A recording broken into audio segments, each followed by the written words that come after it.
amigos do Descomplicando o Reumatismo. Estamos começando uma nova série que é Descomplicando o Reumatismo da cabeça aos pés. E nós vamos falar das articulações, cada uma com suas doenças principais. E hoje nós estamos abrindo com a nossa convidada especial, é uma terapeuta ocupacional, doutora Jaqueline Pereira. E aí, Jaqueline, tudo bem com você? Tudo bom. Doutora Edna, muito obrigada pelo convite.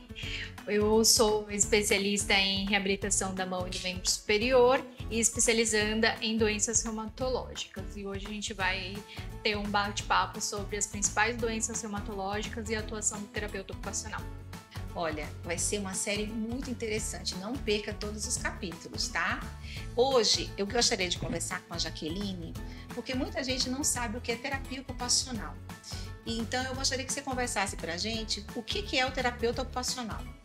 O terapeuta ocupacional é o profissional que é habilitado para reabilitar os pacientes que apresentem lesões tanto nos aparelhos musculoesqueléticos quanto no aparelho conjuntivo e demais doenças que apresentem déficits funcionais na realização das atividades cotidianas, como no trabalho, nas atividades domésticas. A atuação do terapeuta ocupacional é para promover a funcionalidade dos pacientes. Muito bom. E quais áreas abrange a terapia ocupacional? O terapeuta ocupacional, ele abrange aí uma área bem ampla da reabilitação. Então, vai desde a saúde física, a saúde mental, a inserção social dos pacientes. E aqui o nosso foco da reabilitação da mão e do membro superior é na área física. Ok. Então, e essa interface com a reumatologia, como é que começou a sua vida? Porque você se especializou em terapia da mão, mas voltada na artrite reumatoide. O que foi que te encantou, a artrite reumatoide? Então, eu sou uma terapeuta ocupacional especializada em reabilitação da mão e muitos pacientes de artrite reumatoide e demais doenças reumatológicas apresentam lesões nas mãos, apresentam lesões inflamatórias, articulares, tendíneas. Então, grande parte do meu público, dos meus pacientes, eles são pacientes reumatológicos. Então, eu vi aí uma necessidade de ir me especializando e aprofundando mais nas doenças reumatológicas. A gente sabe que na terapia da mão, a gente usa muito órteses. Agora eu gostaria que você falasse para o nosso público qual é a diferença entre prótese e órtese. A prótese são dispositivos que são para substituição da função. A órtese, ao contrário disso, é para auxiliar. Então, vai ser um dispositivo que vai se acoplar à mão, ao braço, se acoplar na função do paciente para favorecer com que ele tenha um repouso articular, favorecer a função na atividade. Então, a órtese é para auxiliar ali na reabilitação do paciente e a prótese é para substituir alguma parte. O mais comum que a gente vê é a prótese de quadril, né? Prótese de joelho, que é o mais comum que a gente vê. Existem outras próteses, mas não são tão comuns. E as órteses, quando a pessoa às vezes tem um acidente, tem principalmente alguma coisa ortopédica, eles usam muitas órteses, né? Então, para facilitar e dar um exemplozinho de como é que é. Nessa primeira parte, nós vamos falar sobre a artrose de mãos, que é os nódulos de Eberlin e os nódulos de Bouchard. Nós colocamos essa imagem aqui, que é os nódulos de Eberlin e os nódulos de Bouchard. Aqui, a artrose é caracterizada pela perda da cartilagem, por isso que ele cria esses biquinhos aqui, que nós chamamos de osteófilos. E eles é que ficam essa sensação de uma nodulação mais dura, que seria mais o osso. E os pacientes que têm artrose de mão têm algumas dificuldades de flexão dos dedos. Então, é muito importante esses pacientes com artrose de mãos saberem como é que eles podem minimizar esses problemas, tanto da dor articular, quanto o que ele pode fazer para não progredir, pelo menos.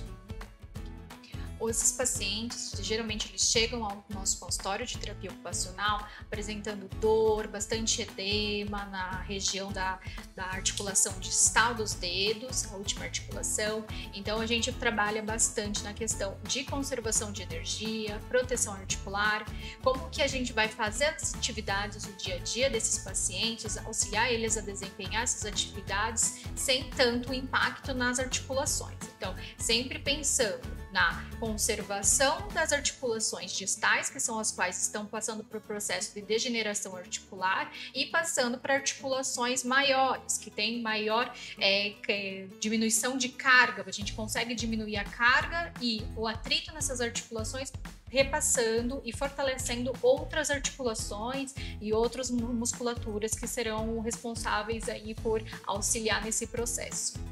Que dicas você pode dar no dia a dia, nessa proteção que você está falando, que é importante na conservação e na preservação da articulação?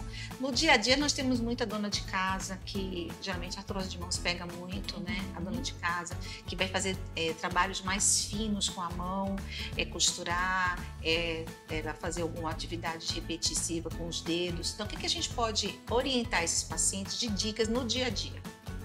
Evitar atividades que demandem muito atrito e movimentos e repetições na ponta dos dedos, por exemplo, no uso de celular, de computador, na limpeza de casa, vai lavar, por exemplo, ao lavar louça, lavar roupa, como que a gente consegue minimizar os impactos nessas articulações de forma que esses pacientes eles consigam continuar mantendo suas atividades, porém com menos sobrecarga dessas articulações. Então a gente usa alguns recursos de adaptação, tanto dos instrumentos de casa quanto de algumas próteses que podem auxiliar nesses pacientes a continuar realizando as atividades, porém com menos impacto. Então a gente faz a conservação de energia, diminuição da energia gasta durante o dia para a gente conservar aí essas articulações. Ok. Você tem algum instrumento, alguma coisa que você possa ajudar o pessoal de casa? Algum tipo de órtese para os dedinhos? Porque é muito comum a dona de casa, como eu falei, ela ter esse problema. Por exemplo, evitar lavar a roupa na mão, porque esse atrito nos dedinhos, eles pioram. Exato. Né? Pessoal que no computador, talvez usar algum outro objeto que vai fazer a tecla, né, em vez de estar usando o dedo. Então a gente tem que sempre ter essa observação de que a gente pode adaptar. Na hora que a gente tem uma dificuldade, a gente tem que adaptar naquilo. Então, que a gente entender que você tem que poupar aquela articulação, você vai procurar, assim que doer, eu acho que um das fundamentais é na hora que dói, né? Na hora que dói, você faz uma atividade que dói, então aí você percebe que está precisando de modificar alguma coisa. Exatamente. Eu falo para os meus pacientes, sempre que você observa que algo que você está fazendo está doendo, tem algo errado. E se a gente for procurar outras opções que você continue fazendo a mesma tarefa de uma maneira que você não se prejudique. Tá ok? Então, sobre a artrose de mãos, tem mais alguma coisa que você gostaria de comentar? Na artrose de mãos, a gente usa muito esse tipo de órteses, que são órteses de canaleta, né, no formato de canaleta. Eles fazem exatamente essa proteção articular. Então, a gente faz sob medida essas órteses, porque usando esse mesmo raciocínio, a gente tem que diminuir a sobrecarga na região que está dolorida, que está inflamada, e passar para outras regiões. Então, quando a gente for fazer, por exemplo, a limpeza da casa, a bucha, a escova que você for usar, né, para fazer a limpeza, sempre colocar a força na palma da mão, evitando a tração nas pontas. Então, as regiões onde estão passando ali pelo processo de dor, de inflamação, elas precisam ser poupadas durante esse período, e a gente substitui isso fazendo uma educação de saúde para o paciente. Então, ele tem que aprender que no início, logo do tratamento, então a gente vai, o sinal de dor, ele tá mostrando aí, como a doutora Edna falou, que algo está acontecendo naquela articulação. Então a gente precisa começar a observar e aprender como que a gente vai fazer ao longo da vida para ir minimizando esses processos. Então a gente vai passar todos os atritos e processos ali de repetição dos movimentos das pontas dos dedos para partes maiores. Então, para a palma da mão, para antebraço. Então, essa vai ser a forma que a gente vai aprender a modificar nossas atividades ao longo do dia. E alguma dica, assim, de melhorar a dor em casa, algum tipo de método que a pessoa possa melhorar? Às vezes eu indico para o paciente usar um pouquinho de pomada de anti-inflamatório na ponta, para evitar tanto remédio para dor. Alguma coisa mais caseira, alguma coisa que eles possam fazer? Os pacientes, eles se beneficiam bastante de, logo que acorda, geralmente está um pouco mais rígido, tá com sensação de dor local, não consegue mobilizar muito bem as mãos. Eu gosto bastante de indicar para os pacientes o uso de água. Então, vai imergir a mão em água, num balde ou uma bacia, fazer movimentos bem suaves dentro de bacia de água quentinha, de preferência. E nisso a gente já consegue ter uma mobilização muito melhor das articulações e o paciente ele vai sentir aí um alívio bastante significativo logo no início do dia. Você falando de água quente, bacia, eu tô lembrando uma coisa. No inverno, né, quando a água vem muito fria, talvez seja interessante usar uma água já aquecida.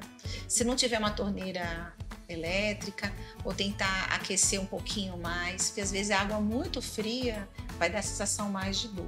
Com certeza. Então, assim, por exemplo, vai lavar louça num dia que tá muito frio, tá já doloridas as articulações, o que dá pra gente fazer, né, pra ir auxiliando esse paciente? Primeiro, ferve água, passa em cima ali das louças que estão na pia, deixa tudo mais aquecido e também, conforme a água vai passando pela louça, também a sujeira mais grossa já vai saindo com mais facilidade, então não vai ter tanto atrito na mão para lavar a louça.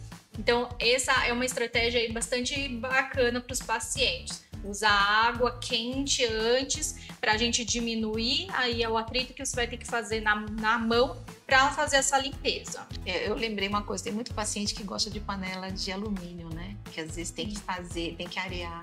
Eu oriento meus pacientes a trocar as panelas todas, já preta, dentro e fora, porque dá menos trabalho, né? Então, de conservação.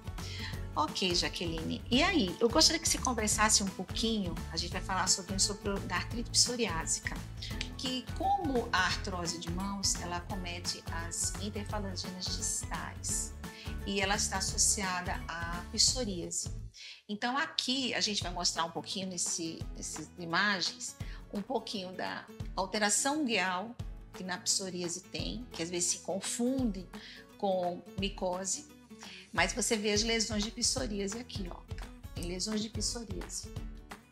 E às vezes faz toda essa área que fica aqui eritematosa, tudo. Geralmente a unha que tem psoríase, ela pode acometer a interfalangina distal e ser um diagnóstico. Quando a gente encontra a unha com a psoríase, fica fácil o diagnóstico.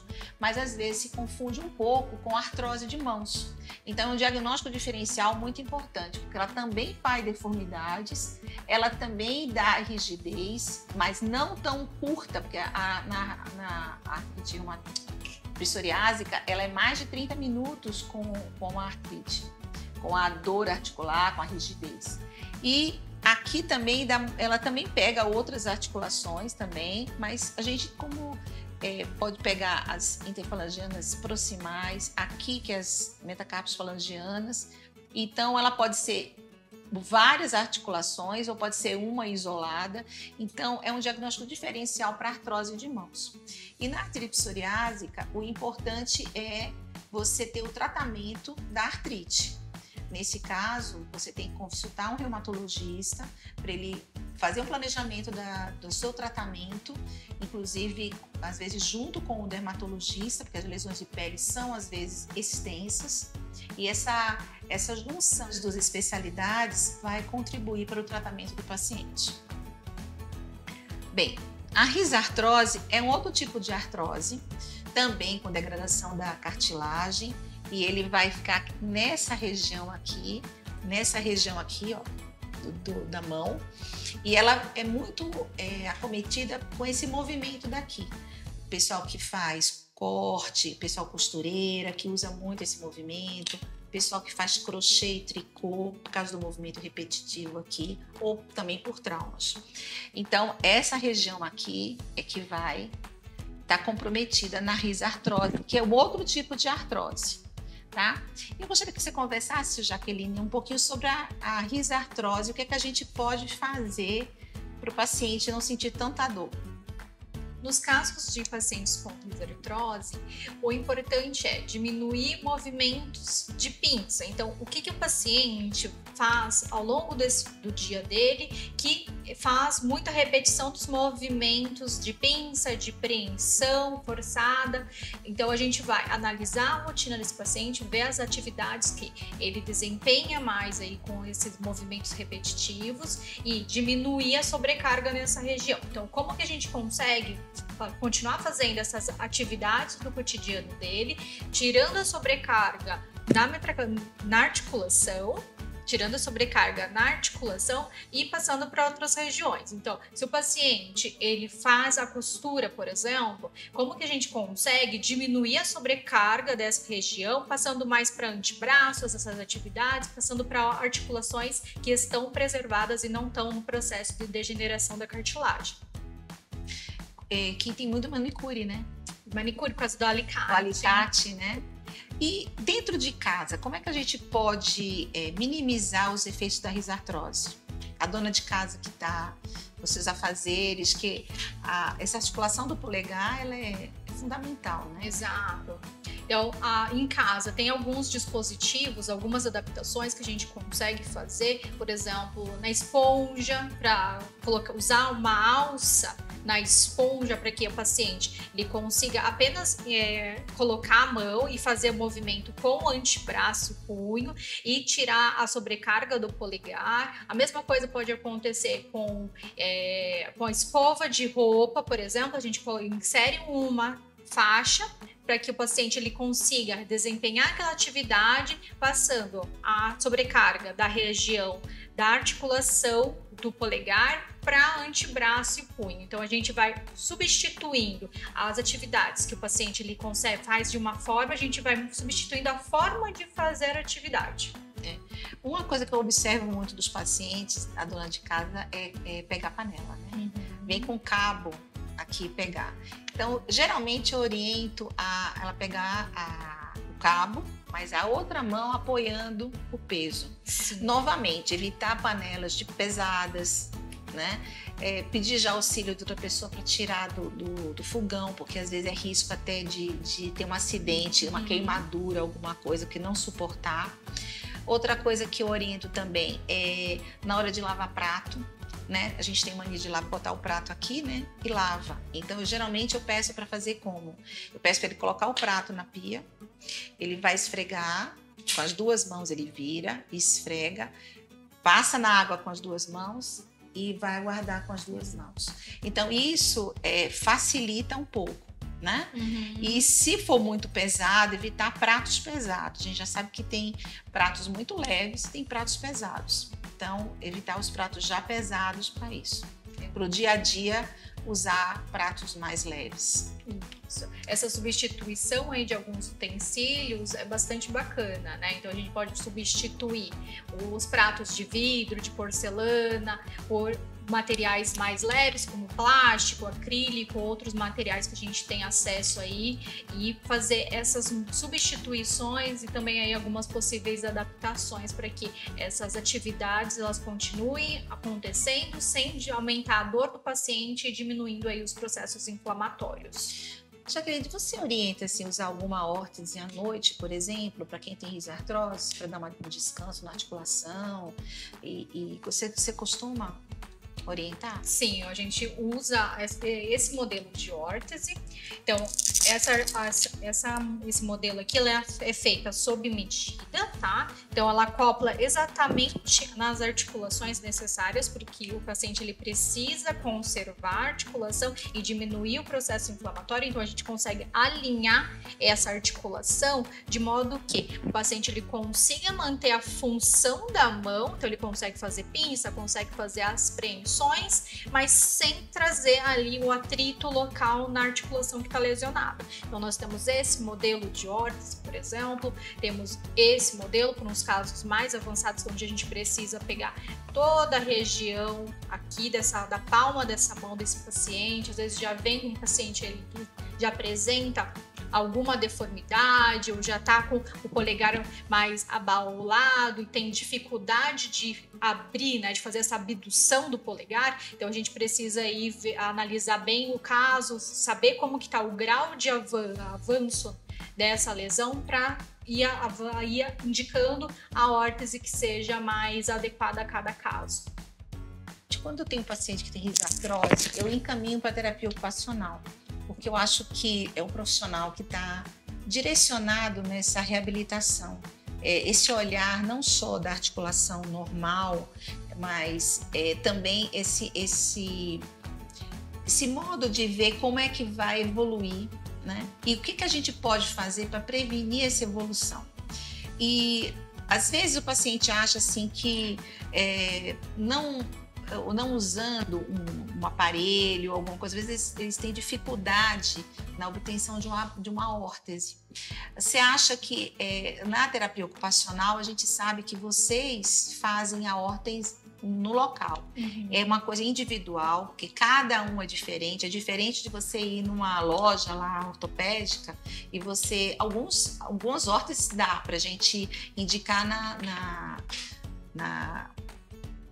na loja ortopédica, mas a gente sabe que a confecção individual é muito mais efetivo, né? Em termos ergonômicos também, né? Porque você, como você falou, você vai preservar a função da mão, então tudo isso é importante. Além disso, eu acho que você também pede para fazer exercícios também, né? Para fortalecer a musculatura, para ter um melhor alinhamento. Então, é muito importante a visão de vocês e o trabalho de vocês nessa orientação de pacientes. Obrigada, viu?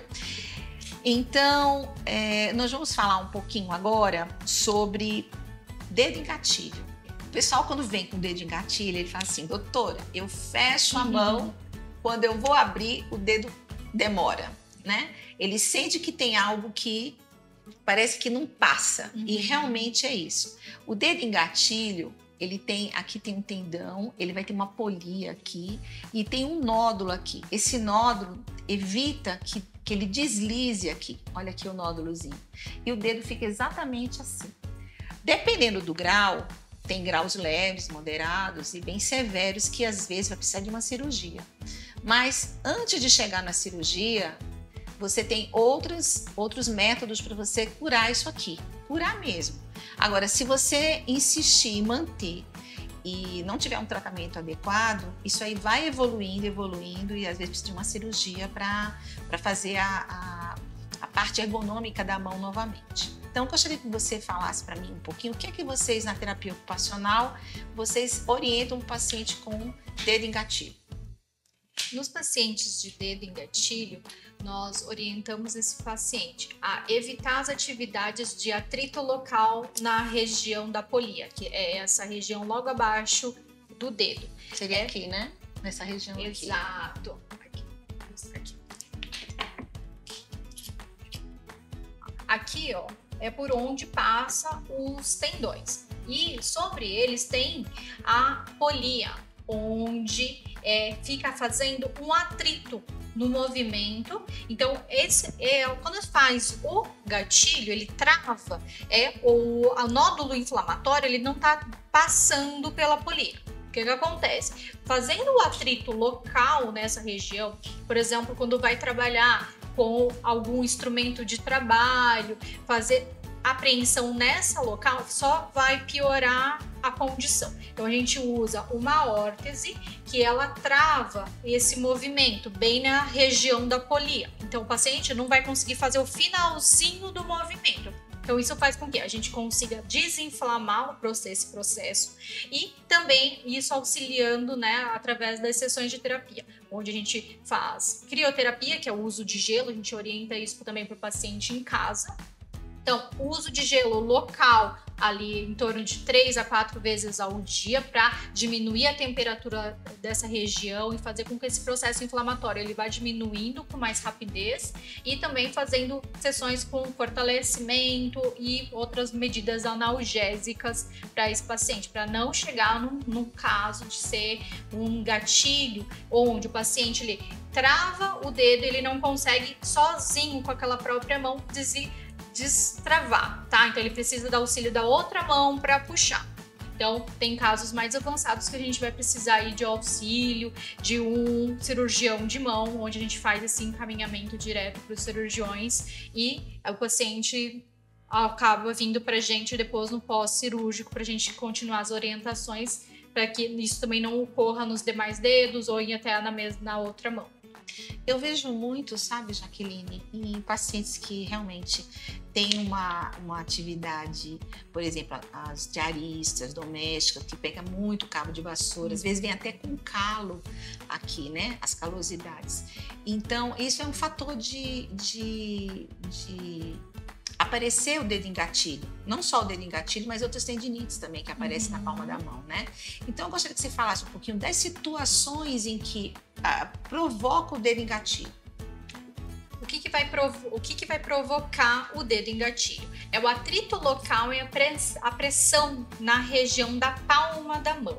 Então, atividades que demandam muito esforço de preensão local. Então, o uso de vassoura por período muito longo. Então, a gente consegue, por exemplo, ir diminuindo o atrito com envelopamento da vassoura, do cabo da vassoura. Então, a gente consegue envelopar com EVA, com espuma de espaguete de piscina. Então, colocar no cabo da vassoura para que o paciente ele consiga desempenhar normalmente sua atividade de trabalho, atividade doméstica, sem ter um atrito tão grande no local. Então a gente consegue fazer algumas modificações nessas atividades. A gente faz essa análise do que pode estar acontecendo no cotidiano do paciente que está lesionando e provocando esse gatilho, esse processo inflamatório, e a gente vai adaptando aí com que a gente consegue fazer de adaptações para diminuir a sobrecarga. Isso associado ao fortalecimento e também ao uso de gelo. Então, agora nós vamos falar um pouquinho de uma coisa muito comum, que é a síndrome do carpo, né? Muito comum. Então, se você puder explicar aqui o que é o túnel do carpo, nessa mãozinha linda que eu achei. A síndrome do túnel do carpo é a compressão do nervo mediano na região do carpo, que é aqui nessa região do punho, tá? Então, acontece uma compressão do nervo mediano que vai causar formigamento, dormência no primeiro dedo, no segundo e no terceiro, nessa região toda aqui, ó. Então, o paciente ele vai apresentar aí ao longo do tempo diminuição de força. Uma queixa muito comum dos pacientes é chegar ao consultório relatando que os objetos estão caindo, o prato está caindo na minha mão, não estou conseguindo pegar uma xícara. Então, essas são algumas das queixas mais comuns que a gente encontra no consultório. Outra questão, um caso mais avançado de síndrome do túnel do carpo, ele vai apresentar uma atrofia da musculatura nessa região aqui, que é a região tenar. Então, são casos aí que precisam de um olhar mais especializado, aí muitas vezes também em conjunto com um colega da ortopedia, da cirurgia da mão, para a gente analisar o caso e poder saber aí qual vai ser o caminho para esse paciente.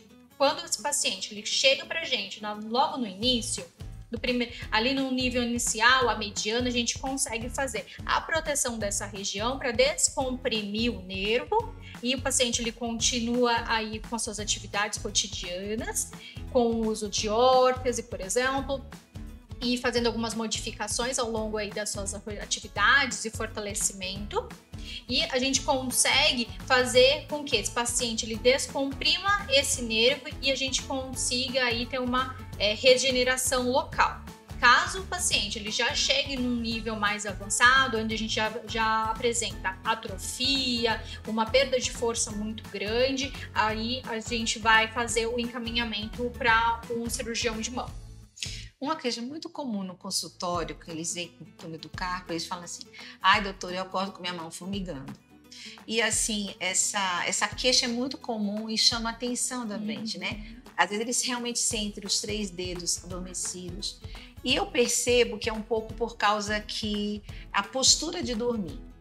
Tem pessoas que gostam de dormir com dobrado o punho, ou vai dormir com o punho embaixo do travesseiro, tem mania de colocar embaixo do travesseiro.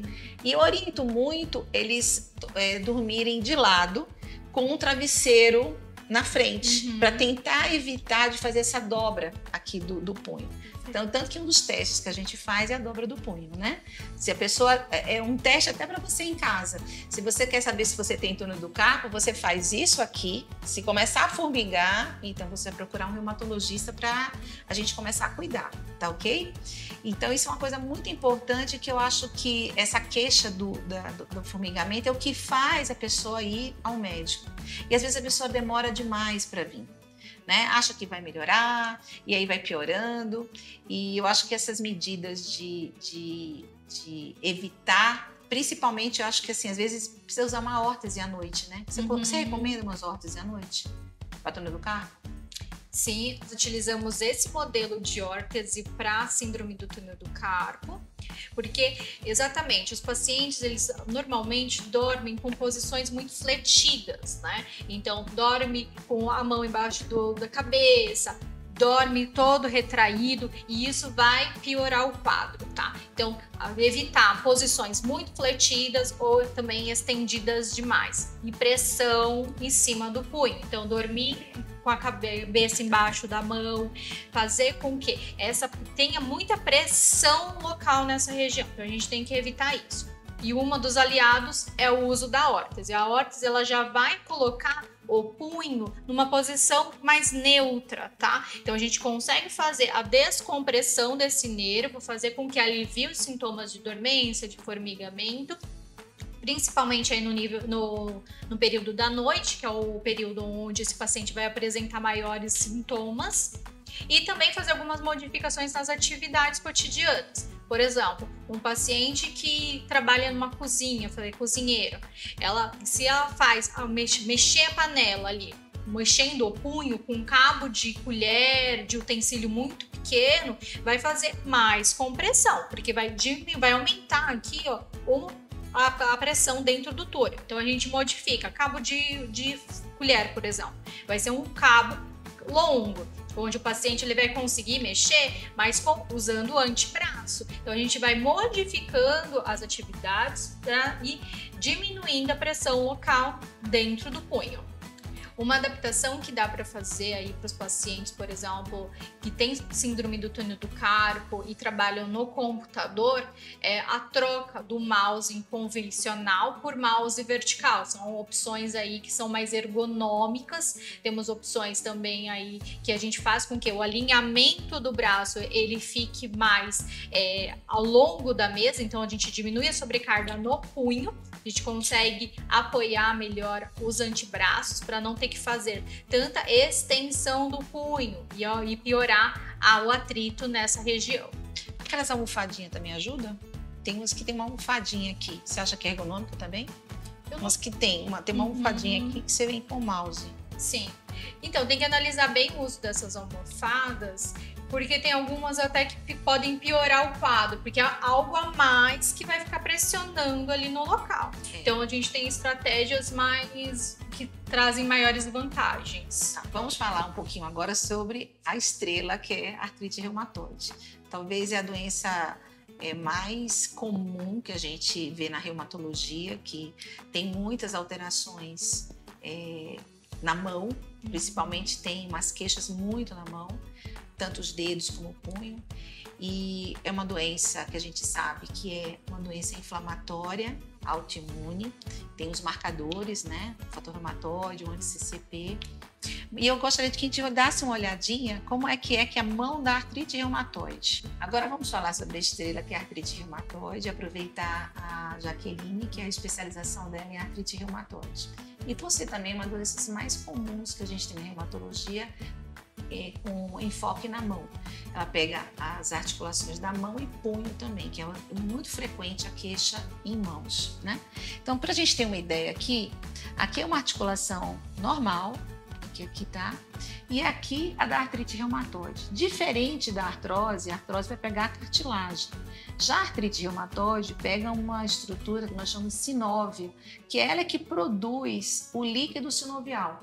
Então, essa sinóvia que é ela que fica inflamada. Quando fica inflamada, é aquele dedinho que fica aquela articulação bochudinha, né? Ela fica deformada um pouquinho, bochudinha. À medida que vai havendo piora do quadro, essa sinovite vai evoluindo, vai destruindo a cartilagem também e vai começando a ter as deformidades nos dedos. Isso aqui é um grau que é de longo prazo. É uma artrite reumatoide que for bem curada, que for tratada logo no início, a gente tentar não ter essa evolução. Mas às vezes tem pacientes que têm artrite reumatoide há muitos anos e vão ter com as sequelas da artrite reumatoide.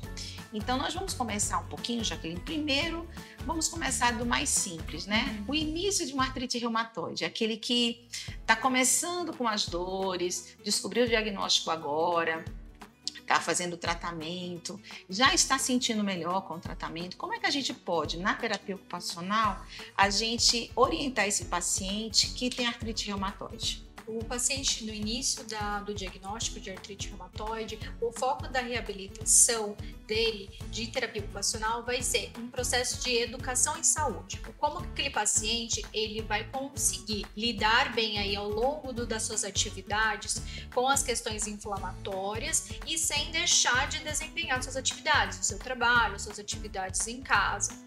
Tá? Então, o foco não vai ser no tratamento das deformidades, porque um paciente aí que está no início do diagnóstico, né, muitas vezes não apresentou uma queixa tão avançada. Então, vai ser em diminuir o processo de inflamação e fazer proteção dessas articulações.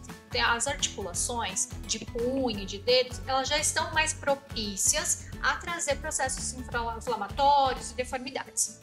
Então, a gente vai fazer na terapia ocupacional uma educação para que esse paciente ele consiga manejar suas atividades ao longo da semana, por exemplo, para que as suas atividades que demandem maior esforço das mãos sejam distribuídas aí ao longo do dia, para que ele tenha processos, né, inflamatórios diminuídos e não postergue eles ao longo do tempo.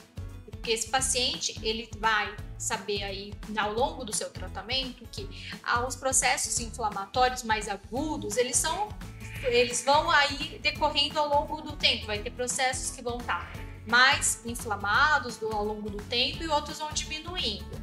Então, como que o paciente vai lidar com esse processo, nesse processo de agudização, para saber, com as medidas anti-inflamatórias e de atividades, aí, de manejo dessas atividades, para a gente diminuir a sobrecarga. Então, pacientes com artrite reumatoide inicial, que eles estão começando a entender o que é a doença, tudo, realmente a gente tem que orientar evitar os movimentos repetitivos. Se a pessoa já tem uma atividade que use muito as mãos, realmente durante o tempo ele fracionar essas atividades. A dona de casa, ela também fracionar, procurar ser prática no seu dia a dia, né? De comida, de cortar, né? Procurar pratos que não precise tanto de corte, ou pedir a ajuda de alguém, principalmente as pessoas têm dificuldade de pedir ajuda, né? Querem fazer tudo sozinho. E se a gente pensar nos pacientes que já têm uma artrite reumatoide há um tempo, uns 3, 4 anos, que já está começando a ter algumas deformidades, ele está muito inflamadinho ainda, o que você orienta mais? Já está com um processo já um pouquinho já começando a desviar o dedo, a gente pode até colocar também, né, o desvio aqui, começa a ter o desviozinho. Como é que você orienta?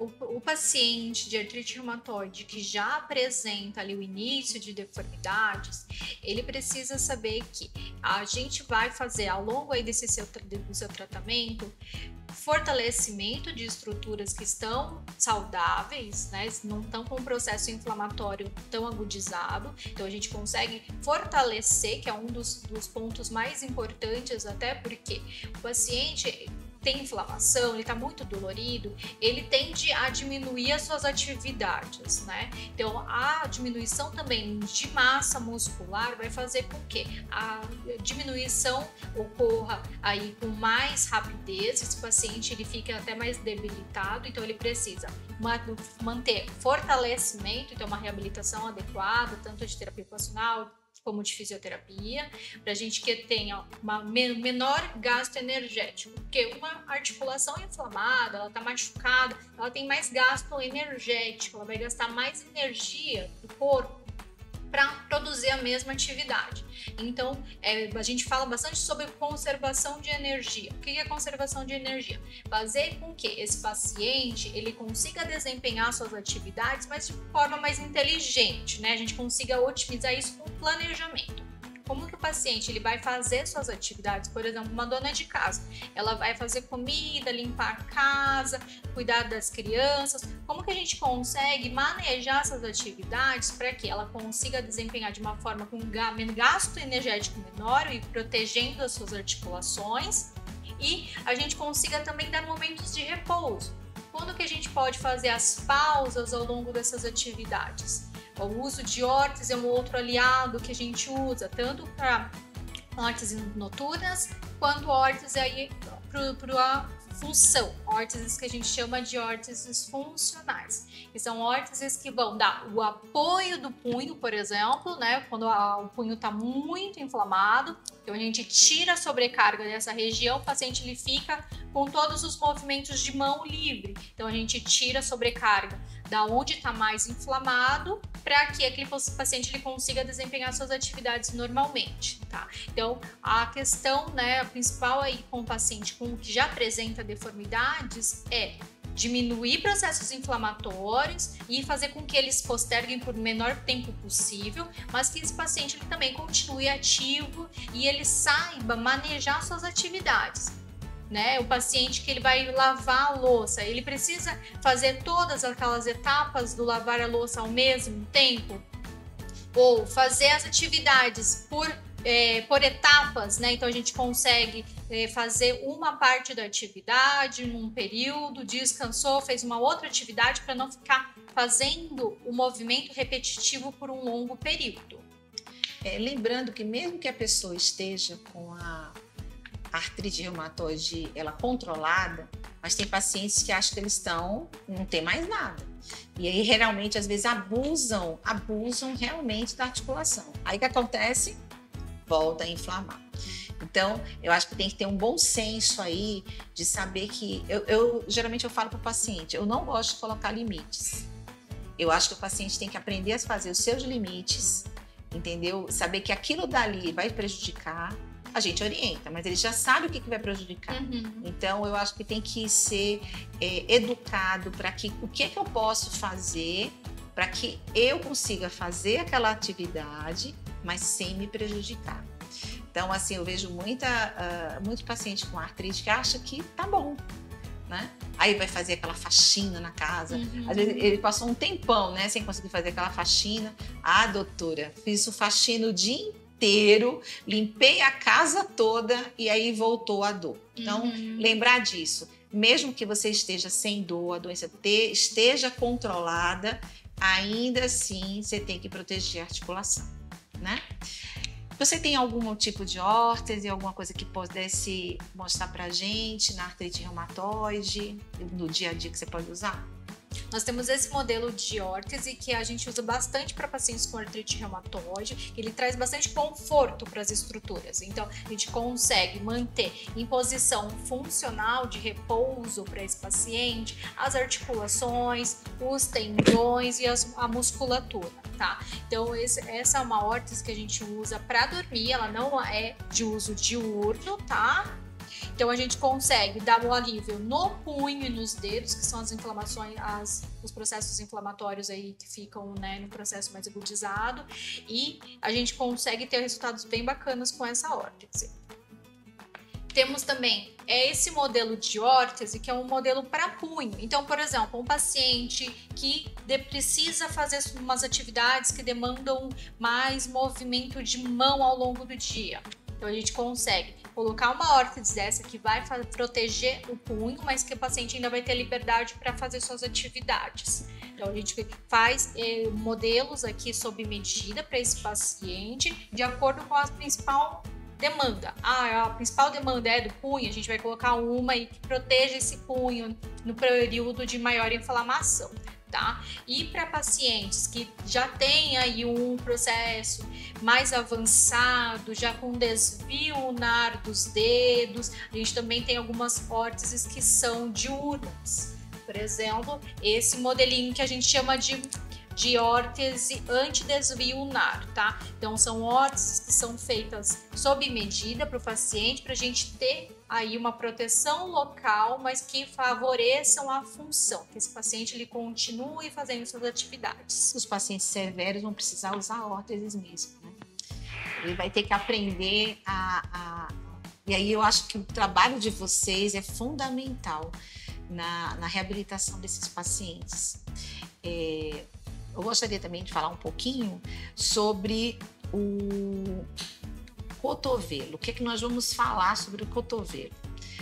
O mais comum que eu vejo é epicondilite lateral. A epicondilite lateral é muito frequente, muito comum de queixa. Ela fica aqui nessa região do cotovelo, que dá aqui essa região. É a inflamação desses tendões aqui, que esses tendões, além de coisas, fazem muito esse movimento de torção. Então, aqui você tem uma lesãozinha, que é um movimento de torção, de pegar, qualquer movimento que esses tendões eles sejam requisitados, tá? E o que a gente pode pensar das causas da epicondilite? O que é que você vê no seu dia a dia que o pessoal, fiz isso e tá doendo? Da epicondilite, uma queixa muito comum dos pacientes é o torcer pano, por exemplo. Então, movimentos que envolvem tanto extensão forçada quanto torção do movimento. O paciente ele apresenta dor mais aguda na região do cotovelo. Isso vai fazer com que esse paciente ele precise aí de um processo de reabilitação. Então, a gente usa bastante, né, para ajudar nesse processo da inflamação, gelo local, uso de órtese e fortalecimento, né? Então são medidas aí que a gente faz com os pacientes para que a inflamação ela diminua, até porque a epicondilite ela também tem características degenerativas dos tendões. Então a gente precisa proteger a região aqui do antebraço, próximo ao cotovelo, para que esse paciente ele não chegue aí a uns níveis mais avançados dessa lesão. Só lembrando que, apesar da gente estar separando por articulação, também é uma queixa comum de dor, de inflamação também nas espôndilos, né? Na psoriásica, principalmente. Então, é diagnóstico diferencial também. Então, se for bilateral, se tiver outras articulações comprometidas, principalmente quando a gente viu a mão, o punho, então, ombro mesmo também. Se tem um conjunto de várias articulações que estão doendo, é importante passar no reumatologista para a gente reavaliar. Agora, se for uma dor localizada e que você vê que tem uma tarefa que você faz e que isso provoca dor, faz parte do tratamento a gente evitar. Então, o que você orienta para aquele paciente que, vamos dizer assim, é a dona de casa, né? Eu acho que o mais frequente é a dona de casa. Claro, tem trabalhadores também, né? O pessoal que usa muita mão, que é aquele pessoal que é eletricista, marceneiro, todos que fazem esse movimento de torção, eles têm. Só que isso aí está dentro da medicina do trabalho. E às vezes nós temos muitas mulheres no nosso Descomplicando que é dona de casa e adoram passar pano na casa e torcer. E o interessante é que assim, elas torcem o pano, torcem até ir para a última gota. Então, o que é que você orienta para essa pessoa que precisa, por exemplo, lavar uma roupa, que precisa torcer o pano? O que é que você orienta para esse paciente para que ele poupe a articulação? O ideal para os pacientes que apresentam epicondilite e demais inflamações de membros superiores é evitar algumas atividades que sobrecarreguem a região. Então, no caso de um paciente que precisa lavar roupa, por exemplo, e tem o hábito de lavar na mão, mão, de preferência lavar na máquina de lavar, tá? Se não é possível essa opção, então deixar de molho, fazer o remolho das roupas para que a sujeira saia com mais facilidade. Então o paciente ele não precisa esfregar tanto a roupa, os tecidos, pano de chão, por exemplo.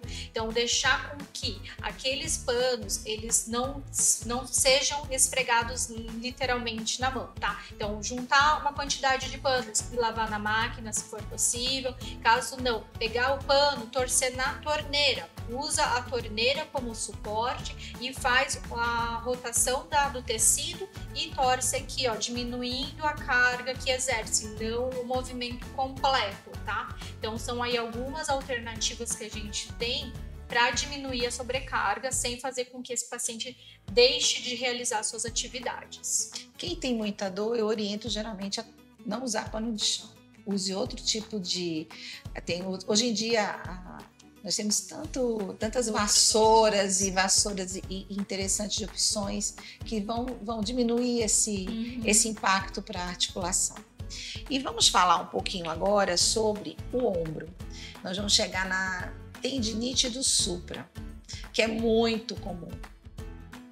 Bem, a tendinite do supra é um tendão que está no ombro e que ele faz esse movimento de subida. Então ele vem aqui e para cá já tem o supra. O supra faz esse movimento.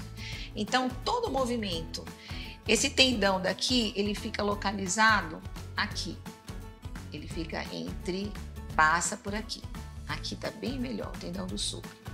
E vamos ver que eles vão ficar também, às vezes a lesão é tão grande que ele pode não só ter a tendinite, ter uma ruptura parcial, e às vezes quando o esforço é muito grande ou repetitivo é muito grande, você tem a ruptura total do tendão. E aí a perda do movimento. O pessoal reclama, não, só chega até aqui, doutora, não consigo mais. Então, eu gostaria que você falasse um pouquinho do túnel do supra, né? E quais são as orientações que você faz com os pacientes? Então, nas tendinites de ombro e do supra, o que a gente orienta esses pacientes? Eles têm que evitar movimentos que fiquem com o ombro muito elevado. Então, quais são as atividades que ele desempenha com o ombro elevado? Por exemplo, estender roupa. Como que dá pra gente modificar essa atividade, né? Então, em vez de usar o varal muito elevado, usar o varal ali de chão, alguma outra opção que fique mais baixa, para que esse paciente ele não precise elevar tanto o ombro para fazer essa atividade. Também outras opções como o uso de armários muito elevados, né, que o paciente precisa ficar levantando muito esse ombro. Trazer esses objetos mais para baixo, para a altura e entre a cintura e o ombro, para que o paciente ele consiga ter um acesso mais fácil e não fique atritando tanto no processo inflamatório. Então são algumas das medidas que a gente orienta o paciente em casa para a gente diminuir um pouco o atrito local. A questão do varal para dona de casa é complicado, né? Primeiro, eu oriento alguns varais também, aqueles que descem a vareta individual, diminuir um pouquinho. E às vezes eu peço também para pedir outra pessoa para pendurar a roupa. Então, acho que tem que pedir ajuda. Tem horas que tem que pedir ajuda, né? Às vezes a dona de casa, ela lava a roupa de todo mundo, né? E às vezes eu oriento, olha, do jeito que a senhora está do ombro, para a senhora melhorar, a senhora tem que evitar. Então, todo mundo em casa tem que colaborar. Também de ou lavar a sua roupa, ou pelo menos ela colocar na máquina e a pessoa estende a roupa, né? Porque tem casos bastante mais graves que a pessoa não consegue, é muita dor, muito sofrimento, né? Pentear cabelo também. A gente vê muito em cabeleireira. Cabeleireira que tem que fazer escova, né? Que ela tem que fazer aquele movimento. Então, novamente, tudo que a gente observa, a junta, a articulação, quando ela dói, é que algo está errado. A gente tem que parar para pensar o que é que eu estou fazendo errado.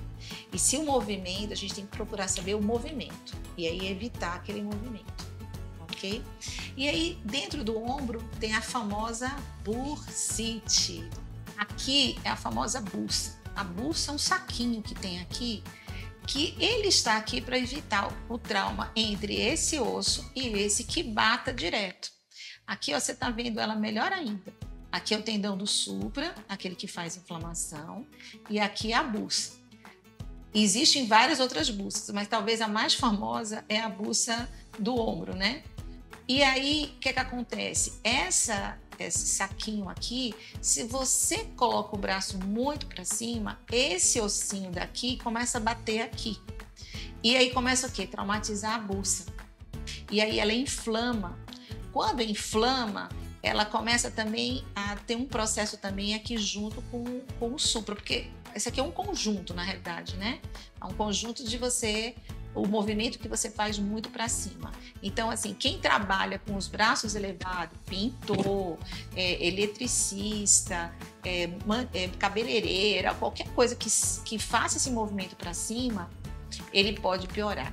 Mas, por incrível que pareça, a maioria que eu pego, sabe o que é? As bucites, forma de dormir. Eu não sei no seu dia a dia, mas para mim, aquele pessoal que dorme com o braço embaixo do travesseiro, ou que dorme assim, ou que vai dormir de bruço, que dorme assim.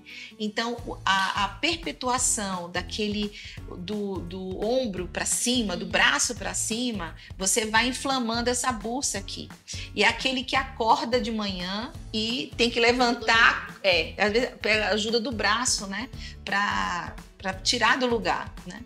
Então, para mim, uma das coisas principais que eu vejo é a posição de dormir, né? Muito mais, às vezes, do que propriamente do dia a dia. A não ser que seja uma profissão que releve muitos braços, então aí realmente tem. E o que você orienta em termos de bucite de ombro? Os pacientes que apresentam bursite, é bastante interessante observar aí essa forma de dormir, né? A posição que você está dormindo. Então, tentar tirar a sobrecarga, não dormir em cima do ombro acometido, diminuir a sobrecarga, né? Então, fazer com que o ombro ele não fique tão elevado, não durma em umas posições onde vai ter essa elevação do ombro.